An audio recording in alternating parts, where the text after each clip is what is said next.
London wore its spring sunlight like a crown, a gentle gold that slid over cornices and chimneys and lace-curtained windows, and still it could not quiet the flutter beneath her ribs. Alice stood before the tall mirror that had watched her grow from a solemn child into the sort of woman other people described with accomplishments, a graceful curtsy, perfect French, a hand steady enough to embroider violets onto handkerchiefs no one would dare to use.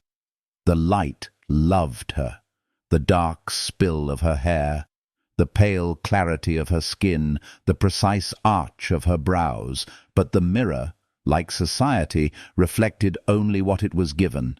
She smoothed the collar of her afternoon dress and told herself to breathe. 2 weeks, then 1, and now 2 days. Then vows, then Wolverton. Then a life arranged like a table setting, every utensil placed just so. Voices drifted up from the corridor, her mother brisk and exacting, the seamstress apologetic, the rustle of tissue paper and silk. Flowers had been argued over as if national treaties depended on the shade of their petals. The seating plan had been rehearsed until even the footmen could have recited it in their sleep. If Alice closed her eyes, she could see the cathedral as clearly as if she were already walking up its aisle. Sunlight through stained glass, the soft collective intake of breath when the organ began, the way the Duke's eyes would gleam a precise grey under the vaulted roof. She had learned to call that gleam admiration. She had learned to accept many things as their definitions were given to her. A gentle rap at the door brought her back. Mrs. Wilson stepped in, hands folded against her apron, gaze warm with a familiarity that predated all these preparations. "Your mother asks you to the east parlour, my lady. Madame wishes to check the waist again." "Of course," Alice said, though the bodice already pinched where it ought to flatter. She reached for the small bottle of lavender cologne on her dressing table and dotted her wrists as if fragrance could steady nerves. "Thank you, Mrs. Wilson." The house was a hive. Footmen carrying boxes, a maid ferrying a velvet ring cushion as if it held a heartbeat. Her father's baritone from the study, discussing arrangements with a solicitor as if a wedding were, in the end, a treaty written in pounds and parcels of land. Alice moved through it lightly, the way one learns to move in a room where everything is fragile and expensive, and thought, without wanting to think it, that she had never learned to be fragile herself. She could imitate delicacy. She had never fully believed it belonged to her. The fitting was a gauntlet of pins and compliments. "Stand tall, Lady Alice, that's perfect. Chin just a touch. Yes. Your waist has the enviable mercy of proportion. If we let the lace fall in a softer scallop, the effect will be, oh, forgive me, Lady Campbell, not softer, more romantic." Her mother, in the fashion of plants that only grow straight because someone ties them to a stake, corrected adjectives as if they were disciplines. Romantic was permissible, sentimental was not. Alice smiled where smiles were required, and drifted where she could into the flowers in her mind. The roses ordered from Kent, the orange blossoms expected to arrive tomorrow by special coach, the clutch of white lilac she had chosen for her bouquet, because she liked that it bloomed stubbornly wherever it was given a patch of light. When the last pin bit and the last seam was measured, she asked for a breath of air. Her mother frowned, then relented. 10 minutes, no more. Lady Agnes arrives in a quarter hour to discuss the music. And Alice slipped away with a gratitude outsized to the permission granted. The gardens were cool, the sort of cool that meant England was doing its best impression of warmth, and the path to the ornamental pond lay dappled under new leaves. She had always loved this corner of the grounds, an alcove of yew and stone where she could pretend that a life was a path one might choose rather than a corridor one walked because a family had built it. Birdsong and the spring-sweet smell of earth rose around her. She turned the corner and heard a man's voice, low and taut, with the kind of feeling the drawing rooms would have called unseemly if it had ever been brought into them. "You know my position is impossible." The voice was unmistakable. One does not mistake the voice by which one's name has been said so often in public. "The fortune is necessary if Wolverton is to be what it was." A woman answered, refined and intimate. Alice did not have to see her to recognize the careful music of that voice. It had been practicing arias before she could read. "And what of us?" Penelope asked, and the name collapsed the garden around Alice like a theatre set abruptly struck. She did not mean to listen. That would have been unkind, unladylike, intrusive. There were so many words for what it is to witness what people intend to hide. She meant to step forward with a polite apology and a noise about mistakes in directions, and retire with dignity to grieve in private, a thing that, until this moment, had not been hers to grieve. But her feet, treacherous with honesty, held her where the hedge kept her unseen. "Patience, my love," Henry said. "Love?" Alice rolled the word on her tongue like a coin to test its metal. "Once we are married, Alice will be occupied with all she is meant to be occupied with." "No one will be hurt, not truly. Our circles have always been pragmatic. This will be no different." "And if she suffers?"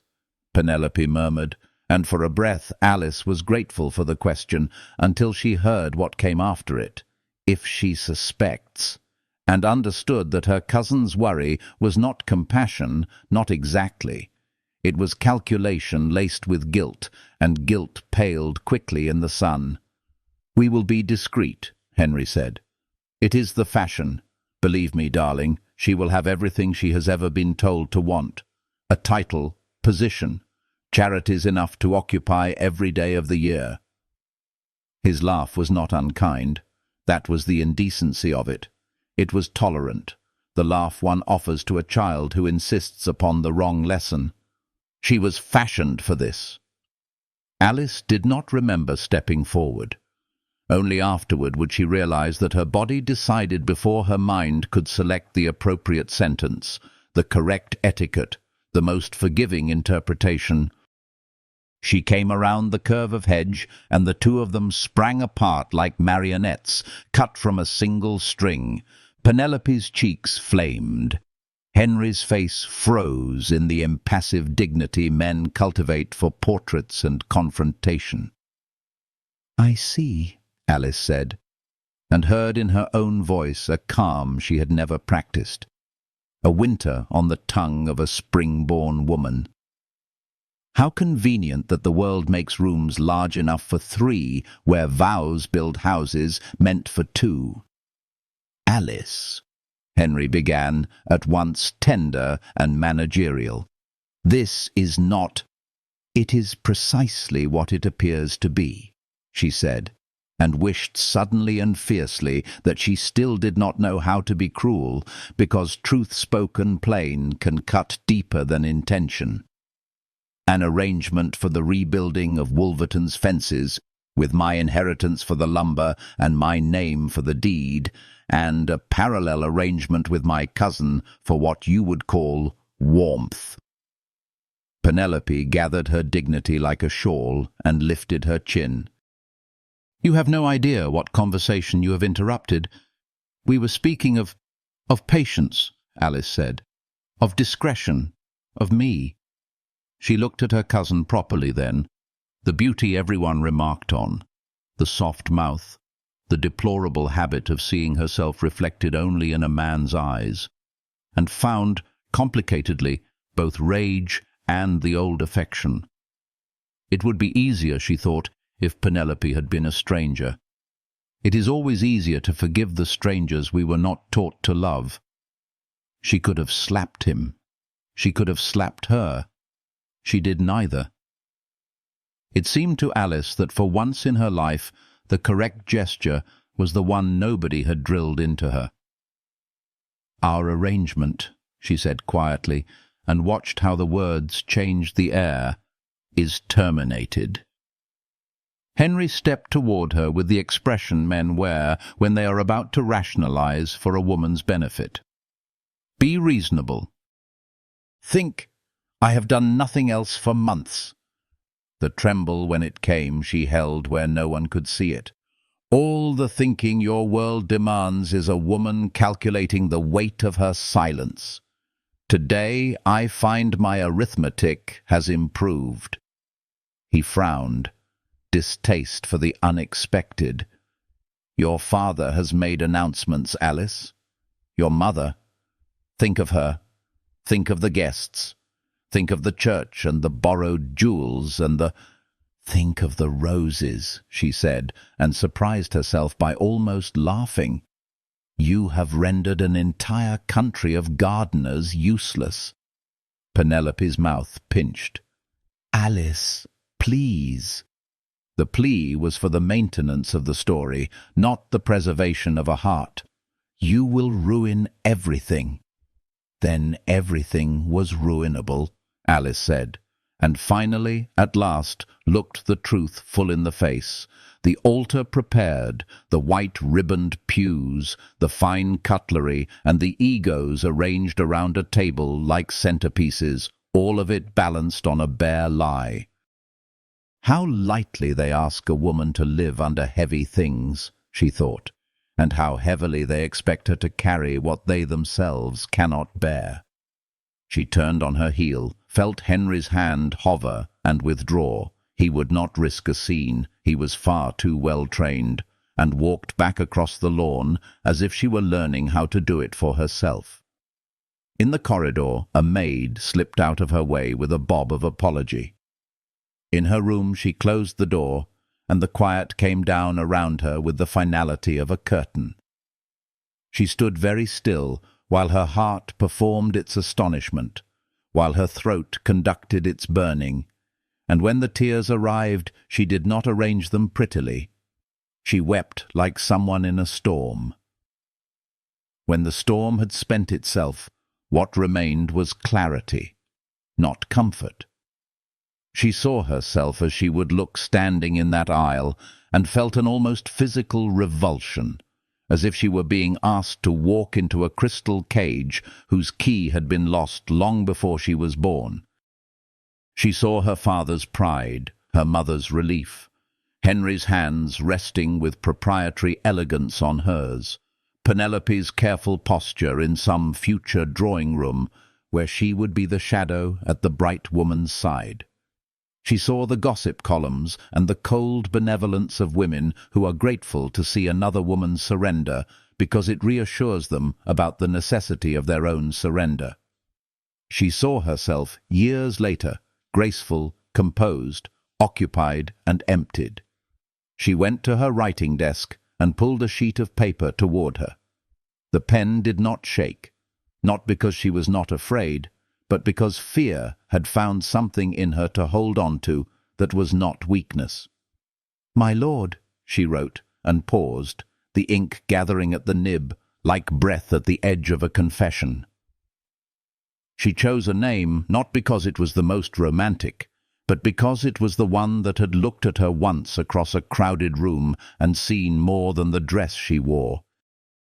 He had been kind to a girl whose name no one remembered, and kind without audience is a rare kindness. He had spoken against a fashionable cruelty at a dinner where it would have cost him nothing to laugh at it. He had eyes that rested in their honesty. She wrote to him because she could think of no one else whose help would not come with chains, and because the thought of asking for help from a man who already believed he owned her made her stomach turn. She wrote the facts in simple sentences. She asked for counsel. She asked for shelter. She asked for nothing more than time in which to learn the shape of the life she could choose if she dared. When she sealed the letter, her hands remembered the ritual as if it were an old childhood game. Wax, press, the crest impressed and cooling. She rang for James, who had once taken her out to the stables when she was 8 to see a foal born, because he understood that some truths one must witness at the beginning, not merely hear about afterward. "James," she said, and he looked at her face long enough to read in it everything she had not said aloud. "This must go at once. Into his hands. Tell no one else." "Of course, my lady," he said, the loyalty in his voice a plank placed across a rushing stream. When the door closed behind him, she sat on the edge of her bed and wrapped her arms around herself, the way a woman does when she is the only person left to do it. Then she stood, went to the washstand, splashed her face, and looked into the mirror, not as an adversary, but as a witness. If she was to break the arrangement, she would not break herself. She breathed. The breath did not steady the world, but it steadied her place in it. Downstairs the house continued its performance, silver, polished, music recited, menus debated. She descended into it as one walks into weather, knowing it cannot be controlled, but that one can learn to move within it without drowning. Her mother met her at the parlour door with a barrage of details, and did not see that her daughter had, in the last hour, changed the nature of her daughterhood. Her father kissed the air near her cheek and asked after the seamstress. The clock struck the hour, and Alice felt every stroke as a chisel cutting a date into stone. Near evening, the reply came. It was brief, elegant, and contained exactly the mercy she had asked for. No explanations, no demands, only instructions and assurance. Alice read it twice, the second time fast, because the first time her eyes had blurred the last lines. At noon tomorrow, a carriage would wait at the White Horse off Piccadilly. She must bring only what she could carry without notice.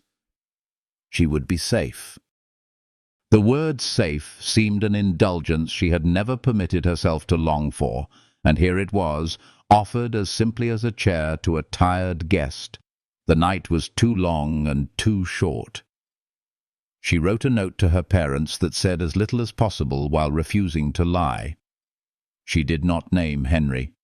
She did not name Penelope. Let the truth reveal itself as it would, in its own graceless time. She had no desire to play narrator for other people's gossip.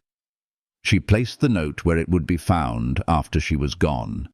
She packed a small valise, a handful of dresses far plainer than the ones currently draped over forms downstairs, a book she had loved when no one was watching, a locket she did not wear because sentimentality had been scolded out of her, but which she still kept because a child does not stop loving what she is later taught to be ashamed of.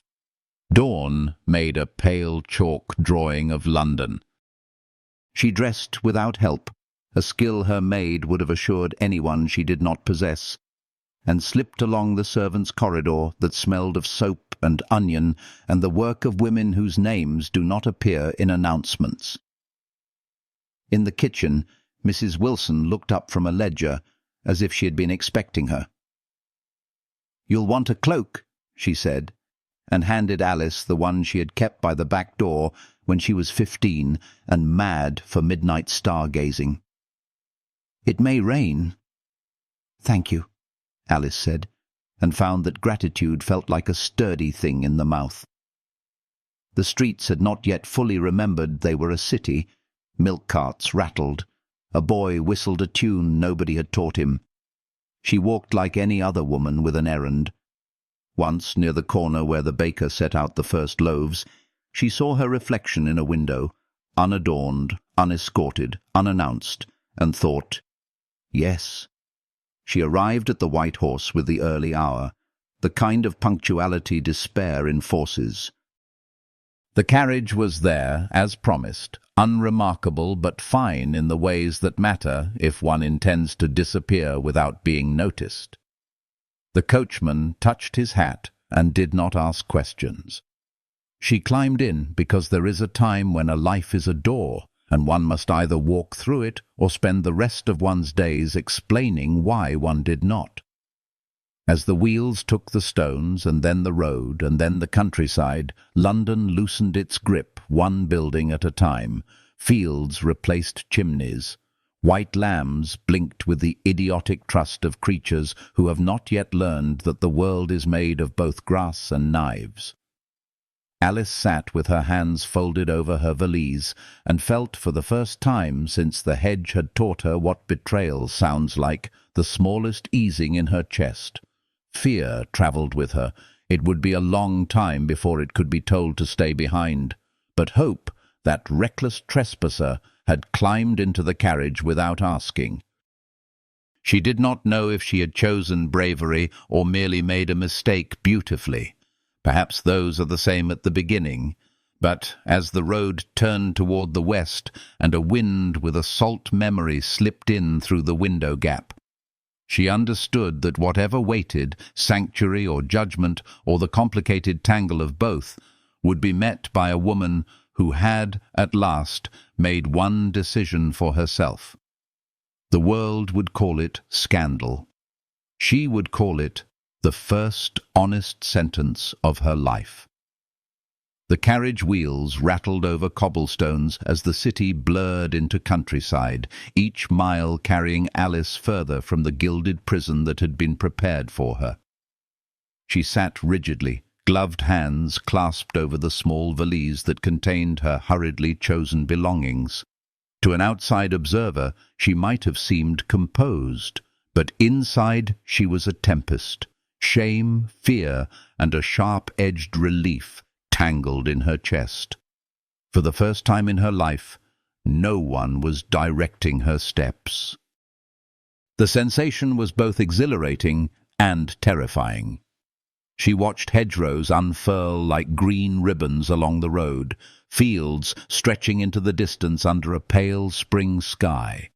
Every passing landmark felt like a threshold crossed, severing invisible threads that had bound her to London society. She remembered her mother's careful instructions on comportment, how to sit, how to smile, how to speak only when spoken to, and wondered whether those lessons would matter in the life she was choosing now. Her future was uncertain, but it would be hers. Hours passed before the smell of salt reached her nose, faint at first, then undeniable, carried on a brisk wind that slipped through the carriage windows. The Devon coast loomed ahead, rugged cliffs rising like guardians against the restless sea. When the driver finally announced they were near Westcliff Hall, Alice's heart pounded. She knew Lord Darcy only through brief encounters, polite words exchanged in crowded ballrooms, the flicker of recognition across a crowded floor. He had always seemed set apart from the games of gossip and ambition, watching with a quiet integrity that had once unsettled her. Now she staked her future on that impression. The carriage turned up a long avenue lined with ancient oaks, their branches forming a vaulted canopy above. The manor appeared at the end of the drive, stone walls weathered by centuries of storms, its windows glinting in the fading light. It was not ostentatious like the homes of London's dukes, but its strength was undeniable. Alice stepped down with trembling knees, her plain travelling cloak whipping in the sea wind. Lord Darcy himself stood waiting at the entrance. Tall, broad-shouldered, with eyes the colour of a storm-held sky, he inclined his head in a gesture both formal and deeply personal. "Lady Alice," he said, his voice steady, "you honour my house." Her curtsy wavered, more from exhaustion than from impropriety. "My lord, I cannot thank you enough for receiving me, especially under such circumstances." His gaze softened, though his manner remained composed. "Unusual circumstances, indeed. But there is no need for thanks. You will find sanctuary here." With those words, a weight lifted from her shoulders, though new anxieties rushed to take its place. She followed him into Westcliff Hall, struck at once by its warmth. The entrance hall smelled faintly of wood smoke and sea air, lined with portraits of stern ancestors whose eyes seemed to appraise her. Yet, unlike Campbell Manor's marble grandeur, this house felt lived in, solid rather than showy. Mrs. Winters, the housekeeper, curtsied with brisk kindness and led Alice to chambers in the east wing. The rooms were generous, with tall windows overlooking the sea. When Alice stepped onto the balcony, the view stole her breath, the waves crashing against cliffs, gulls wheeling against the sky, the horizon stretching endless and untamed. It was a landscape that cared nothing for scandal or whispered reputations. That night, bathed and dressed in one of her simpler gowns, she joined Lord Darcy for dinner. The meal began with polite conversation, remarks on the weather, inquiries about her journey, but beneath it pulsed the unspoken question of why she had come. At last, Darcy set down his wineglass and asked gently, "May I know what compelled you to leave London on the eve of your wedding?" Alice's fork trembled against the porcelain. She had prepared no speech, only truth. "I discovered that the Duke of Wolverton sought not me but my fortune, and that his affections, such as they are, belonged to another." Darcy's jaw tightened, though he remained composed. "Your cousin," he said, not as a question, but as a statement. Alice inclined her head, shame and anger flooding her cheeks. "I found them together, the day before the ceremony." For the first time his composure cracked. "Then he is a fool." The bluntness startled her into a laugh, small and sharp. A wealthy, titled fool, but still a fool. Darcy studied her with a gravity that unsettled and steadied her all at once. "And what of you, Lady Alice? Do you regret breaking the match?" She met his gaze, surprised at her own certainty. "No. I would rather endure scandal than bind myself to deceit." Silence stretched between them, heavy with unspoken recognition. It was then that Alice realized her act of defiance, reckless as it seemed, had not destroyed her. It had revealed her. For the first time, she was not the perfect daughter or the obedient bride. She was simply herself. Later, as she retired to her chamber, she stood at the window, watching moonlight shimmer across the restless sea. The waves roared as if to echo her decision, fierce and relentless. She pressed her hands against the cool glass and whispered into the night, "I will not go back." In the days that followed, Westcliff Hall became more than a refuge. It became a mirror in which Alice began to see herself anew. She rode along the cliffs with Darcy, hair unpinned and streaming in the wind, feeling a freedom she had never dared to imagine. She explored his vast library, discovering volumes her governess had once dismissed as unsuitable for a lady. At meals, their conversations deepened, from politics to philosophy, from literature to laughter, and each exchange revealed a man who saw her not as an ornament, but as an equal. Letters arrived from London, her father demanding obedience, her mother pleading for compliance, society whispering of disgrace. But each time Alice read their words, the ink seemed to fade against the clarity she had found.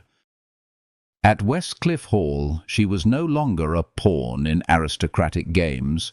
She was a woman with choices, and with every choice she made, every refusal to bow, every step along the wind-swept cliffs beside Darcy, her heart whispered the same truth. The path she had chosen was no longer merely escape.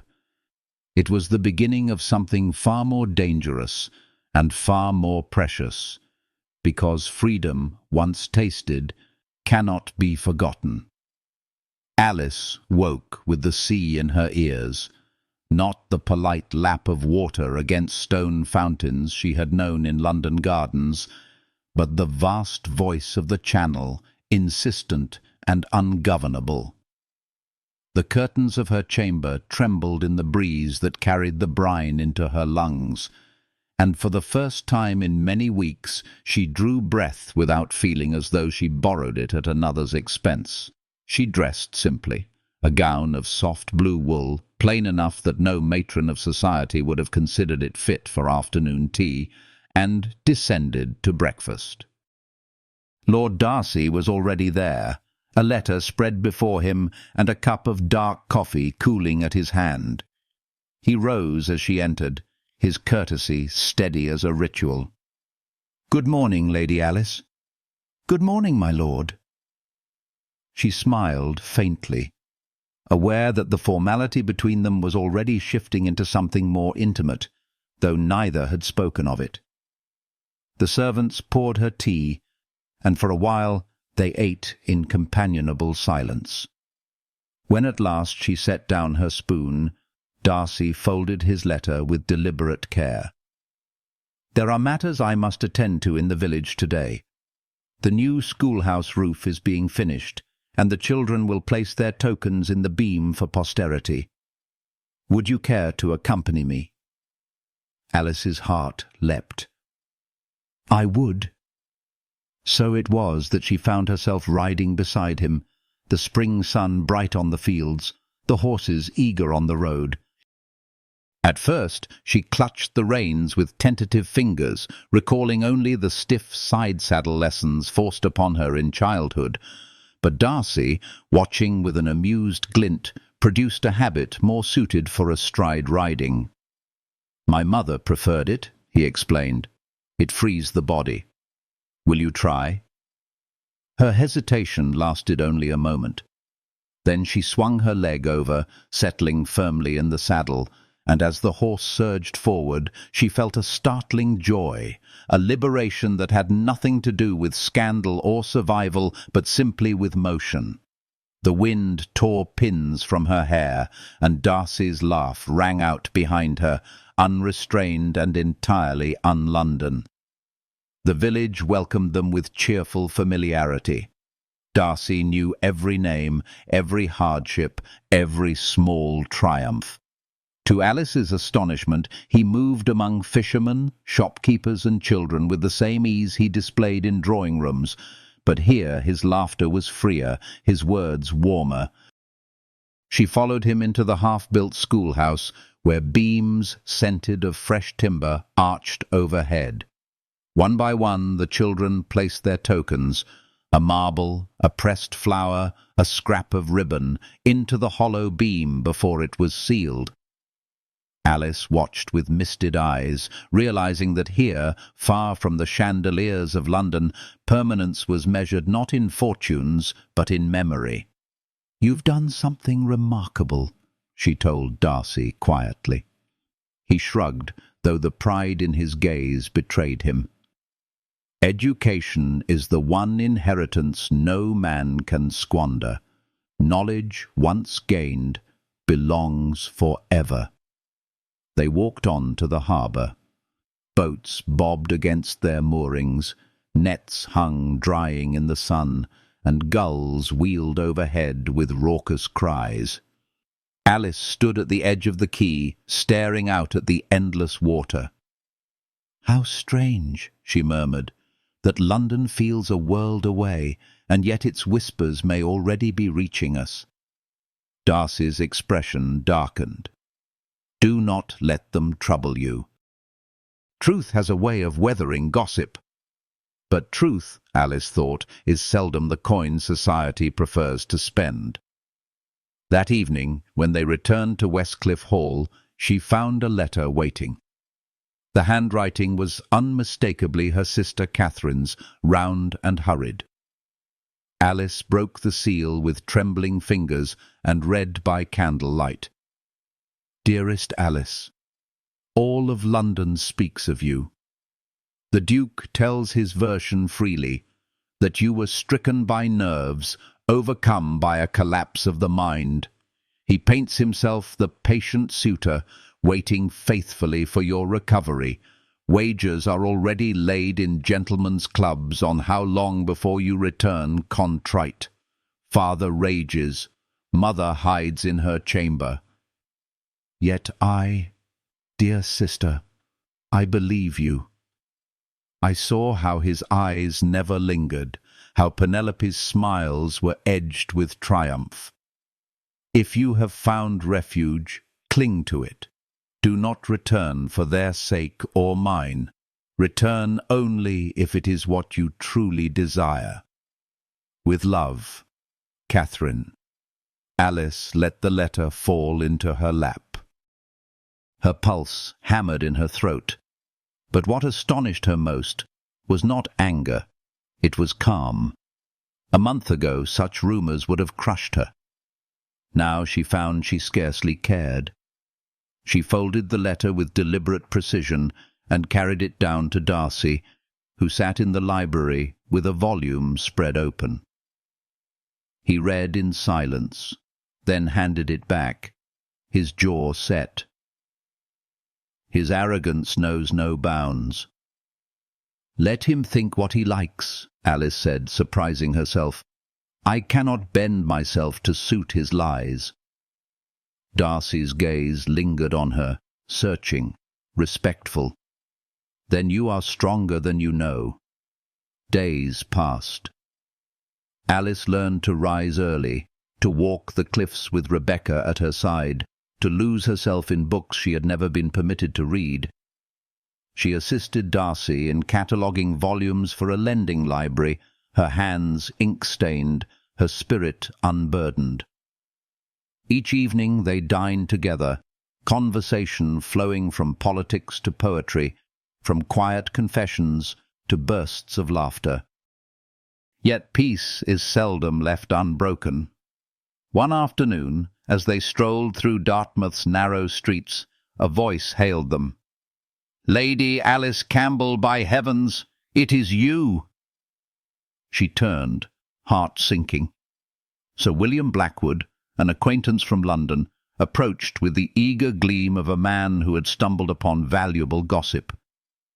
"What an extraordinary discovery!"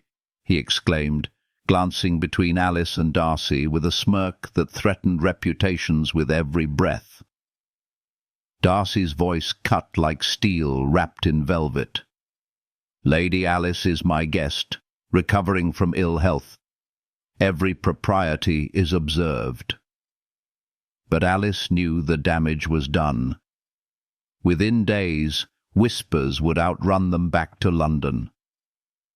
In the carriage home, silence weighed heavy. At last, Darcy spoke. "There is a solution." Her pulse quickened. "What solution?" "Marriage." The word hung in the air like thunder after lightning. Alice's throat tightened. "You would offer for me, merely to shield me?" "Not merely." His eyes met hers, steady and unflinching. "I have admired you for years, Alice, not as society's ornament, but as the woman I glimpsed in unguarded moments. I would have courted you properly, given time. But scandal presses us both, so I ask plainly, will you consider a life with me?" The wheels clattered over stones, the sea wind rushed in, and Alice felt the ground shift beneath the architecture of her life. She looked at him, at the man who had offered her sanctuary without condition, who spoke to her as an equal, who saw her with unsettling clarity. Her answer trembled on her lips, not yet spoken, but in her heart she already knew. She had crossed a threshold from which there could be no return. And in that threshold fear gave way to something rarer, hope. The days at Westcliff Hall, once so calm, grew taut with expectation. Alice moved through the manor as if every corridor echoed with a question she had not yet answered. Each letter from London pressed heavier than the last, her father's rage bleeding through the ink, her mother's trembling pleas wrapped in piety and duty. Yet Catherine's words, steady and loyal, remained her anchor. Still, even Catherine could not shield her from what storm approached. It arrived on a grey afternoon, when clouds pressed low against the sea and gulls wheeled restlessly over the cliffs. Alice and Darcy had just returned from the village, their boots damp with spray, when the butler appeared in the entrance hall, pale and agitated. "My lord, a visitor." Darcy frowned. "We expect none." The doors opened with a crash of wind, and there stood Henry Alford, Duke of Wolverton, his travelling clothes immaculate despite the journey. Behind him a carriage waited in the drive, horses flecked with foam. His eyes, those polished stones Alice once believed held devotion, fixed on her with imperious certainty. "Our Lady Alice," he declared, his voice carrying the authority of centuries of entitlement. "I have come to bring you home." The hall seemed to expand, its marble floors echoing with silence. Alice stood rooted, Darcy a steady presence at her side. For a moment she saw herself as if in a painting, Henry before her with his cold grandeur, Darcy beside her with his calm strength, and she, between them, no longer the compliant daughter or dutiful bride, but a woman on the cusp of choosing her own fate. She inclined her head slightly, her voice even. "Your Grace, this is unexpected." Henry's lips curved in a smile that did not reach his eyes. "When I learned of your whereabouts, I felt it my duty to retrieve you without delay. Your family is most concerned." "Curious," Alice replied coolly, "as I have been in regular correspondence with them." "They are quite aware of my location." Darcy stepped forward, his tone iron-wrapped in courtesy. "Duke Alford, Lady Alice is my guest. She will remain so as long as she wishes." Henry's gaze flicked to him, dismissive. "Charitable of you, Lord Fisher, though one might question the propriety of such an arrangement." "One might," Darcy answered evenly, "if one preferred scandal to truth." The tension crackled like lightning before a storm. Alice, sensing the air sharpen, intervened. "Your Grace, you have made a long journey. Will you not take refreshment before continuing this discussion?" He accepted, though irritation shadowed his features. Soon they sat in the drawing-room, tea and cakes untouched between them. Henry leaned forward, addressing Alice as though Darcy were a footman. "By tomorrow, London will know where you have hidden. Your reputation will be in ruins unless you return with me at once." Alice lifted her chin. "My reputation was not your concern when I found you in the arms of my cousin." His colour rose, though he mastered himself quickly. A moment's indiscretion, nothing more.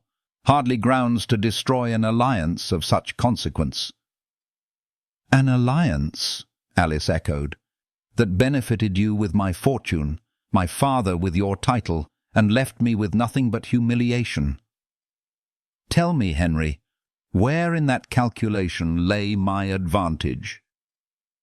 The Duke's mask cracked, irritation sharpening his words. "This is not the Lady Alice I knew.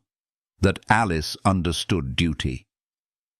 "Perhaps you never knew me at all," she replied quietly. Before Henry could respond, a commotion stirred in the hall. The butler appeared again, flustered. "My lord, Lady Penelope Winthrop insists upon entry." Henry stiffened. "Tell her to wait." But Penelope swept in, her beauty unmarred by the strain of travel, though her eyes betrayed turmoil. She froze at the tableau. Alice seated in dignity, Darcy upright with contained fury, Henry glowering. "Henry," she breathed, her voice trembling. "You promised you would only speak with Alice and return at once. You said nothing of staying here." Alice's eyes widened. The truth crystallized. Their affair had not ended with her flight. It had continued. A thread of deceit spun even as Henry pursued her fortune. "You have been together still," Alice said, her tone low but unflinching. "Even while society condemned me for leaving him at the altar." Penelope faltered. "It was not—" "Spare me," Alice cut in, surprising herself with the steel in her voice. She turned to Henry. "Why drag me back when your heart is elsewhere?" "Because Wolverton requires the Campbell fortune," Henry snapped, pretense stripped away. "My personal feelings are irrelevant." Darcy's voice was a blade. "And what of Lady Penelope's feelings? Do you intend to keep her as your mistress while parading Lady Alice as Duchess?" Henry's eyes flashed. "My arrangements are none of your concern." "They are my concern," Alice said firmly, "for I am the woman you presume to bind in this arrangement, and they are Penelope's concern as well." Her cousin's composure faltered, tears shining. "He said once the estates were restored, we could be together properly, that Alice would understand marriages such as yours are practical." Alice reached for her cousin's hand, her voice gentler now. "Is that truly what you desire? To live in shadows, tolerated but never honored?" Penelope's tears fell freely. "I thought there was no other way." "There is always another way," Alice said, "but only if we choose it." Henry rose sharply, his authority bristling. "Enough of this folly. Gather your belongings, Alice. We depart for London tonight. The banns will be read again. The wedding proceeds." Alice stood as well, her posture regal. "No. Not tonight. Not ever." Henry's laughter rang hollow. "You would rather embrace ruin? Do you think any man will have you after this scandal?" Darcy stepped forward, his voice steady. "You are mistaken. Lady Alice has already accepted my proposal." The words startled Alice, though in her heart she knew they were true the moment he spoke them. She turned, meeting his gaze. In those blue eyes she found no calculation, only a quiet certainty. "Yes," she said softly but firmly. "I have." Henry's face contorted with disbelief. "Absurd. You expect me to believe affection has blossomed in mere weeks?" "I know Lord Darcy better now than I ever knew you in a year of courtship," Alice replied. "He has shown me respect without condition, kindness without pretense. What more foundation could I ask?" Penelope looked between them, wonder dawning in her eyes. "Then you truly wish to marry him?" Alice's answer was simple. "Yes." Penelope straightened, her voice unexpectedly firm. "Then I wish you joy." Henry spun on her, furious. "You cannot mean that. This changes nothing between us." But Penelope lifted her chin. "It changes everything. You came here to reclaim Alice for her fortune. willing to discard me despite your promises. What assurance have I that you would not discard me again?" Henry sputtered, bereft of his usual control. "This is a conspiracy to humiliate me." "No," Alice said evenly. "It is the consequence of your own actions." The Duke's rage filled the room, but he saw the truth. His hold over Alice was gone, his deceit laid bare. With a stiff bow, he turned on his heel. "You will regret this defiance, both of you. Society will not forgive." Darcy met his glare with calm defiance. "Then let society learn forgiveness." Henry stormed from the hall, his footsteps fading. Penelope sank into a chair, shaken but resolute. Alice crossed to her, clasping her hands.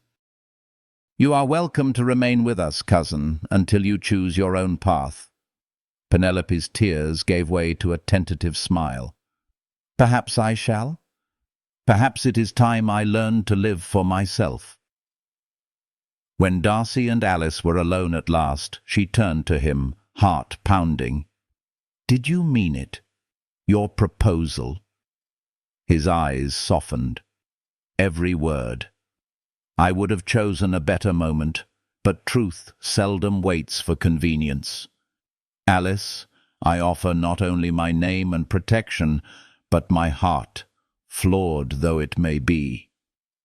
Tears pricked her eyes, but these were not born of grief. "Then I accept. Not from necessity, not from gratitude, but because with you I feel seen, I feel free." Darcy's smile was rare and unguarded.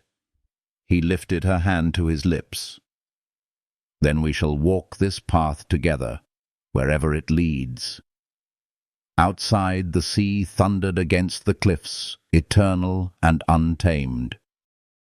Within, Alice felt the same force stir in her blood, the courage to defy, the strength to choose, the hope that love built on truth might weather every storm. And for the first time, she believed it would. Autumn sunlight poured through the ancient stained-glass windows of the village church, scattering jewels of colour across the worn stone floor. Alice stood at the threshold in a gown of ivory silk, her hand lightly resting on her father's arm. The dress was simple, unburdened by the weight of London's expectations, and yet, in its quiet elegance, it carried more meaning than any elaborate creation the finest seamstress could have sewn. Outside, the sea murmured against the cliffs, a rhythm older than any promise spoken by man. She took her first step forward, and the congregation turned. They were not the grand assembly of dukes and duchesses who would have filled the cathedral in London, but villagers, friends, and those who had come to know her not as an heiress, but as a woman who had chosen a different path. Catherine was there, eyes shining with pride. Penelope, seated beside her, lifted her chin with a dignity newly discovered, and at the far end of the aisle, waiting with unshakable calm, was Darcy. Her heart steadied at the sight of him. No longer did she feel the weight of duty pressing her forward. Each step now carried her closer to a future she had chosen freely. When she reached him, he whispered just for her, "You look radiant." "I feel it," she replied, truth warming her voice. The vows were spoken without tremor, each word heavy with promise. When Darcy slipped the ring onto her finger, the world beyond the church, the gossip of London, the bitter sneers of Henry, the disapproval of her parents, seemed to fade like mist. For the first time, Alice felt the vows as they were meant to be felt, not as duty, not as alliance, but as covenant. The kiss that sealed their union was gentle yet sure, the meeting of two lives that had crossed storm and scandal to arrive here side by side. The villagers cheered, their joy unpolished but genuine, and outside bells rang against the salt air. The reception spilled across the lawns of Westcliff Hall. Tables were set with simple garlands of greenery and wildflowers, their beauty a reflection of the coast rather than the forced extravagance of London florists. Children darted between the guests, laughter echoing against the cliffs. Music played, not the orchestrated performances of society's finest, but folk songs carried by fiddles and flutes. Alice found herself at ease among them, moving through the crowd with a freedom she had never known in Campbell Manor.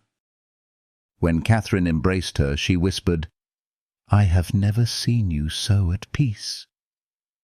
Alice smiled, her gaze drifting to Darcy across the lawn. Perhaps peace and happiness are the same. Later, as twilight drew a lavender veil over the sea, Alice and Darcy slipped away from the celebration. They stood together on the terrace, the horizon blazing with the last fire of the sun. "Do you have regrets?" he asked, his arm warm around her waist. Alice considered, as was her nature. "Only that I lacked courage sooner. I might have spared us all much drama." He chuckled softly. "I cannot regret the road that led you here, however winding." "Nor can I," she admitted. "Sometimes the longest path leads to the truest destination." Darcy turned to her fully, his expression solemn and tender. "I once promised that what grows between us could become profound. I intend to spend my life proving that promise true." Alice reached up, her fingers brushing his cheek. "And I promise to keep discovering who I am beyond the limits set for me. I believe you will find I am more interesting than anyone guessed." He smiled, and the severity that had once marked his features gave way to warmth. "It was the glimpses of your true self that first captured my heart." As the stars bloomed overhead, Alice felt the certainty of home, not in stone walls or family estates, but in the steady presence of the man beside her.